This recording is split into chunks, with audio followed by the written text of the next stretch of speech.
مطلقة. الله أكبر. ليست هذه مع هذه أبدا. طيب إذا هل المواقف اللي تضغطنا تؤثر علينا؟ نعم. الجواب لا. ضغطوه عليه الصلاة والسلام ولم يخرج منه إلا كل خير.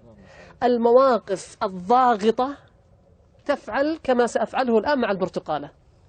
البرتقالة الآن ضغطتها الآن وش يطلع؟ عصير إيش؟ أضغط أكثر برتقال، أكثر برتقال، هل ممكن يطلع منها قهوة؟ لا. شاي؟ ليش؟ ما فيها إلا برتقال. المواقف الضاغطة تكشف ما فيك وليس تغيره. يا سلام. إذا صرت فعلا أنت كويس ترى ما يطلع منك إلا كويس، هذه تربيتك. النبي صلى الله عليه وسلم ضغطوه ما خرج منه إلا الصادق الأمين الذي يصدقونه، الذي قال اذهبوا فأنتم الطلقاء. لا يجي يوم من الأيام تبرر لنفسك أنك والله لأنه فعل أنا كانت ردة فعلي، ولو صحت هذه القاعدة لبرأنا كل من في السجون.